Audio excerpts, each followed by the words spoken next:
What gave you the idea to use Chelsea pensioners in your latest book, David? Well, I'd always been fascinated with Chelsea pensioners, because when you see Chelsea pensioners on TV, especially on Remembrance Day, you're often thinking, I wonder what their story is.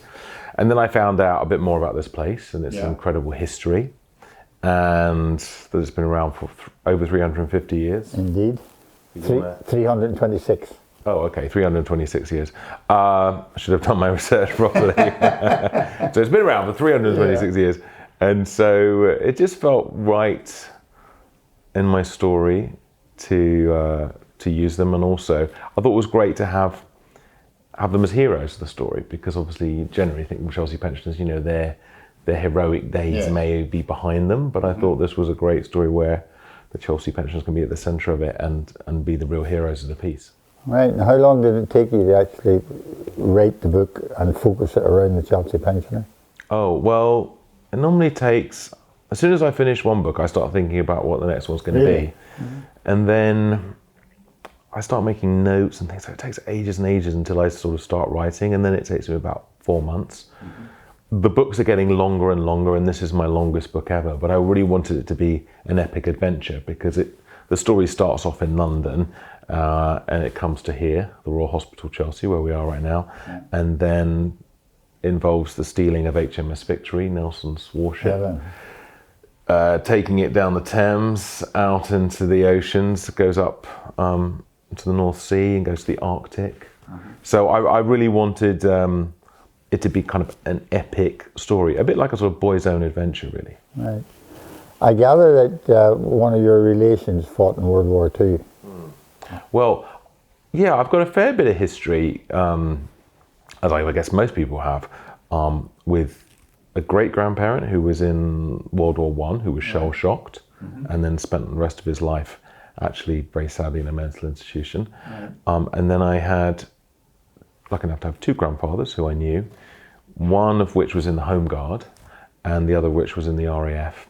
And I actually was thinking of him. I'm not really using his experiences exactly, because he wasn't a Spitfighter pilot, but in one of my books, Grandpa's Great Escape, it's all about a grandpa who wants to get back behind the controls of a Spitfire, because he used to be a Spitfire pilot. It's about the stealing of a Spitfire from the Imperial War Museum. And so I was thinking of my grandpa when I was writing it, but I was also thinking about all those great war films that I grew up watching. I was thinking about The Great Escape and Reach for the Sky. Reach for the Sky was amazing, wasn't it? The Longest Day, Battle of Britain. I grew up watching all those movies, so I wanted that adventure to have a taste of that. So it's something I'm certainly really interested in. Right. I've never thought of being a soldier myself. I'm unfortunately too much of a coward, but not at all. But obviously, it really interests me. World War I, World War II, history does, and I think it's quite a fun way also to teach kids about history. Not exactly saying this is going to be a history lesson, but this is going to be an entertaining book with some historical. Oh, that's good. That's good. I gather you, on your previous visit, you met a number of my colleagues. What was your impression of them? Well, they were all competing to kind of give me the right information. So they were quite competitive about who knew more about the Royal Hospital Trust, because actually this place is dripping in history, isn't it? And I mean, everywhere you look, there is some kind of incredible detail which brings you closer to its history. Kings and queens of England, amazing stories of heroism, and it's also just unlike, it's basically the best old people's home in the world, isn't it? Without a doubt. Yeah. Without a doubt. Made me think I would like to come here, but without you'd have to join the army. Yeah, that's the bit I'm not keen on. Without a doubt. I was recently interviewed for a BBC 2 programme. What would you do if you lived after 100 years old? And he said, if you were granted another 20 years, what would you do? Would you like another 20 years? I lived to 120. And I said I would, with one condition. And they said, what's that? And I said that I could spend it here in the Royal Hospital. Because without a doubt, it's the best. It's incredible. It's incredible. And the staff here are wonderful.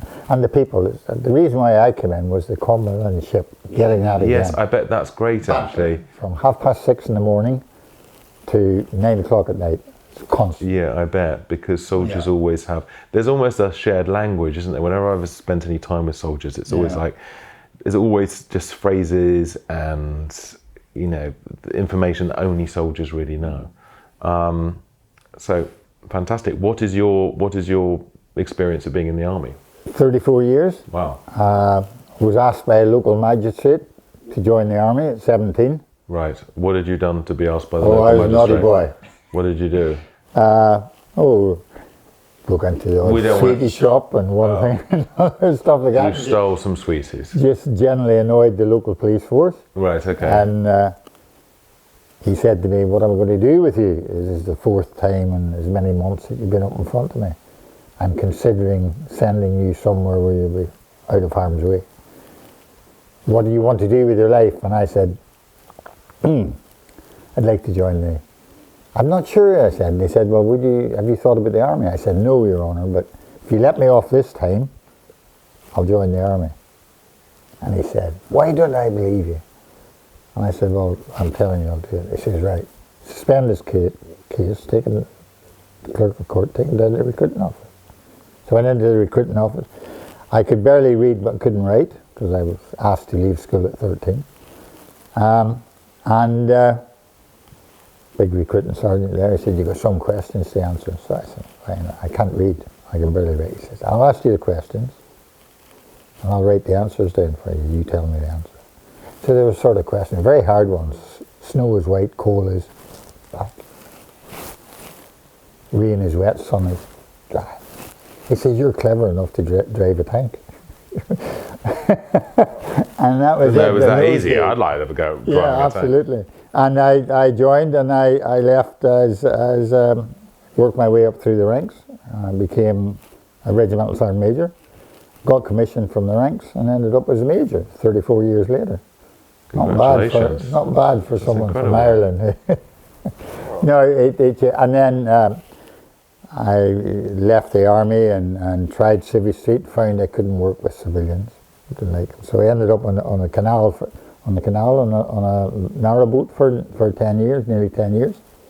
Then went back to work, and then suddenly found out about the Chelsea Pensioners, and here I am. I know, you're looking resplendent. I mean, I love the uniforms. I mean, they're actually world famous, aren't they? Oh, they're unique. Yeah, they are unique, and It was great coming round actually and just getting all the right phraseology, because the coats are called scarlets, aren't Yeah, they? indeed. And of course, my first draft of the book, I was just saying they're distinctive red coats, but Yeah, it seems a real shame not to call them scarlets, because Indeed, that's what you yeah. guys call them. that's what they've been called from day one. It is a fascinating place, and we're so pleased and honoured that we're getting in your latest Wow. book that I gather is top of the charts at the minute. Well, it is at the minute. Let's see what happens. But no, I mean, it's great, and I've been so welcomed here. So I thank you guys so much for showing me around and giving me loads of details, because all of these things, all those little details, will get into the book, and they make it richer. For example, I didn't know that you all slept in what was called berths. Yes. And they're called berths because they're made of wood that came from French ships that have been captured or Absolutely. in long, in battles Yeah. 300 years ago. Yeah. I mean, incredible. It is incredible. It's the tradition this place is steeped in. Yeah. Well, long may it continue. I hope so too, and I hope to be around to hit 120. You'll have to come back. If I hit 120, How old are you now? I'm 70 and a half. Right, okay. 50 years. Well, if I'm still here in 50 years, I'll come to your I'm sure you will. 120th birthday. Have you any plans to write, obviously, other books, or when do you just... I might do, yeah. Yeah. Seems to be going quite well. I might write another one. No, I'm writing another one at the moment. But what would be fantastic is if this film was turned into a movie. That's what I'd really love. What, this book? This book, The Ice Monster, because I think, How does one go about getting it? well, you sort of give it to people in the film business and hope they'll read it and hope they'll come back and say, we'd like to make it. Michael Morpurgo, do you know, he was the Yes, I writer of do. He Wars. was here a couple of weeks ago. He's a great guy. I really like Yeah. him, and he told me that he'd always have a rule in his household that he wouldn't answer the phone at the weekend just because he didn't want to get into work things at the Yeah. weekend. He said unless it was Steven Spielberg calling, and then one day it really was Steven Spielberg calling, who made the movie of Warhorse. So Yes. Steven Spielberg. Can I put a plug in? I know that your Chelsea pensioner is called Pitch. Yes. I'm a bit tall for Titch, but Okay, you'd like to be in it. You'd like to be in it. Oh my goodness me! Well, it'd be great, wouldn't it? It would be fascinating. Yeah. Well, he was inspired by a real soldier because around the time I was writing the book, there was a story of a soldier who'd served in World War II, who had been given the nickname Titch because he was the shortest soldier. He was under 5 foot. Yes. And it just was a great little detail to give a character. Yeah. So I'm picking up things all the time. All the time I'm, reading history books, meeting you guys, looking at the news, whatever, and just, soaking up things. And sometimes things jump out as something right for a story. Why did you concentrate on children's books? Because I suppose I'm like a big kid, really. I'm probably still about 12 years old, really. And I like children's books. I think they can be often really imaginative and fun, and I don't know, I just felt like it was something I could do. It's something I just follow my instincts, really.